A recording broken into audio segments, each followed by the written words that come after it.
তৃণমূলের বিসর্জন।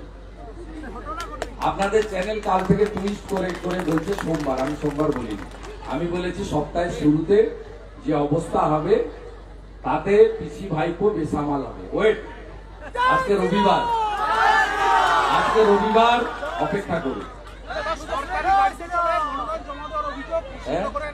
সরকারি গাড়িতে চড়ে কৃষ্ণনগরে তৃণমূল প্রার্থী মহুয়া মৈত্রের বিরুদ্ধে মনোনয়ন জমা দিতে যাওয়ার অভিযোগ সব জায়গায় সরকারি করছে। আপনারা যারা মুখ্যমন্ত্রী 25 তারিখে নাকি মহিষাদলে আসবে, আজকে তো কিছু কাগজ কাপ পড়ে থাকবে, এগুলো ঝাঁটানোর জন্য আসবে। এই মুখ্যমন্ত্রী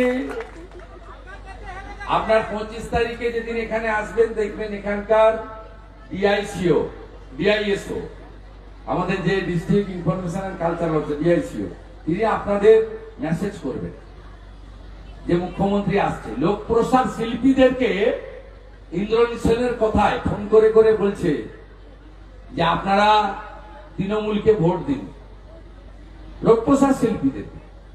অতএব মহুয়া মৈত্র একই ঝাড়ে একই বাঁশি হবে, মমতা ব্যানার্জির ঝাড়ে ওই বাঁশি হয়। আমাদের গাঁয়ের ভাষা আছে, সরল ঝাড়ে সরল বাঁশ, পিকটি ঝাড়ে পিকটি বাঁশ, কাটা ঝাড়ে কাটা বাঁশ। এক যাত্রায় পৃথক ফল হতে পারে না। উনি যেভাবে সরকারকে ব্যবহার করছেন এই নির্বাচনে, আপনি বলুন, একটা হরিদাস পাল এসেছিল হলদিয়াতে, একদিনে 27 লক্ষ টাকা খরচ করেছে, গোল্ডেন রিট্রিটে 154 জনের সভা। আর তৃণমূলের যত সিনিয়র লিডার সুধাংশু মন্ডল থেকে বিপ্লব রায়চৌধুরী, ওদের কি করুণ পরিণতি দেখুন। ওর নাতির বয়স, এটা একটা চ্যাংড়াদের কর্পোরেটদের পার্টি তৈরি হয়েছে। ভোট মিটলেও কোচবিহারে অশান্তি অব্যাহত, নাটাবাড়িতে 2 বিজেপি নেতার উপরে হামলা, আইসিইউতে একজন ভর্তি রয়েছেন বিজেপি নেতা। যতক্ষণ না এই মহিলাকে আমরা প্রাক্তন মুখ্যমন্ত্রী বানাতে পারবো, ততক্ষণ এই কাজ তিনি চালিয়ে যাবেন। এবং সবচেয়ে বড় পুলিশ হচ্ছে এই কাজে উনার দোষর। আপনি দেখছেন এত মহিলা এসেছে, একটা পুলিশের ট্রাফিক নেই, ব্যবস্থা নেই।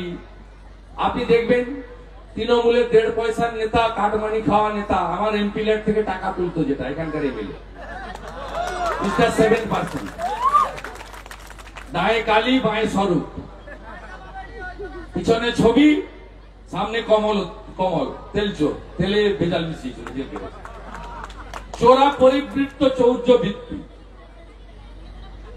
এই হচ্ছে তৃণমূলের মডেল। আপনি মহিষাদলে দাঁড়িয়ে এই মডেল দেখতে পাবেন।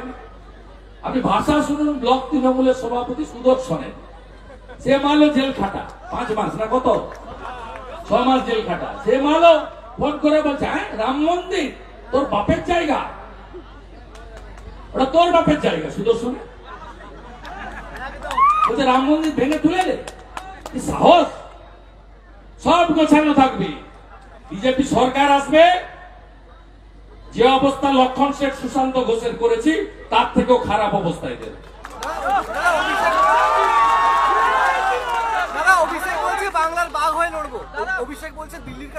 আমার খেয়ে যে কাজ নেই, ওই জাস্টিস গাঙ্গুলির কথায় তালপাতা সেপাইয়ের কথার উত্তর দিতে হবে। ওটাকে মাল নাকি? ও যার ওর সামনে হচ্ছে পিসির ভাইপো, সামনে লেখা আছে পিসি, তারপরে লেখা আছে নাম, পিছনে লেখা আছে ভাইপো। আর যে পিসি আর যার ভাইপো তাকে এইখানে আমি এনেছি মেদিনীপুরের মাটি। আবার লক্ষ লক্ষ ভোটে হারাবো বাকি তমলুক পূর্ব মেদিনীপুরে। লিখে রাখুন, লক্ষ লক্ষ ভোটে হারাবো, লক্ষ লক্ষ ভোটে হারাবো। এখানে লতায় পাতায় শিকড়ে শুভেন্দু অধিকারী আছে, এরা সব আমার আত্মীয়। ভোট শেষের পর দেখা গেল আপনার দলের কর্মীরা মিষ্টি খেলো আর নাচানাচি করলো তৃণমূল, রেজাল্টটা কি হবে? রেজাল্ট রাষ্ট্রবাদীরা 3, চোরেরা 0। চোরেরা 0। ওরা এটা করেছে যাতে পরের দফাগুলোতে ওদের এজেন্ট বসে। আমি আপনাকে লিখে দিচ্ছি, নিশ্চিত প্রামাণিক 54,000 ভোটে জিতেছিল গতবারে, এবারে 1,08,000-এর বেশি ভোটে জিতবে। জলপাইগুড়ির মার্জিন বাড়বে, আর মনস্টিকা কত ভোটে জিতবে কেউ জানে না, ওরা 4 লাখে গিয়ে থামতে পারে। আমার কাছ থেকে নেবেন, ও তো মর্নিং শোজটা দেখ।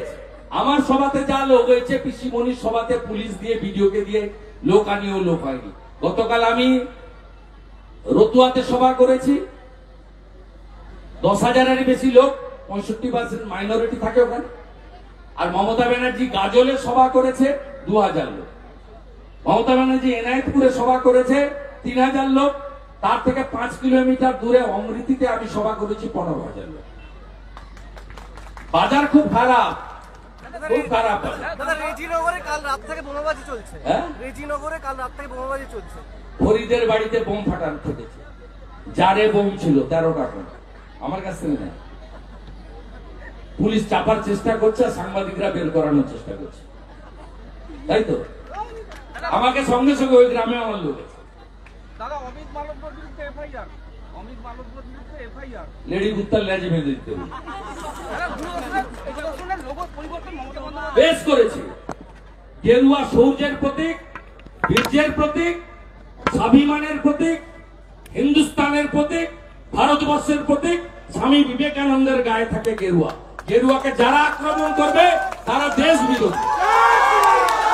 শুধু দূরদর্শনের লোগো নয়, সবাইকে গেরুয়া করা উচিত।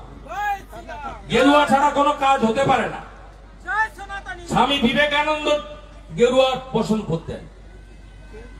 গেরুয়া হলো আমাদের দেশের স্বাভিমান এবং শৌর্যের প্রতীক। ভারত মাতা কি, ভারত মাতা কি।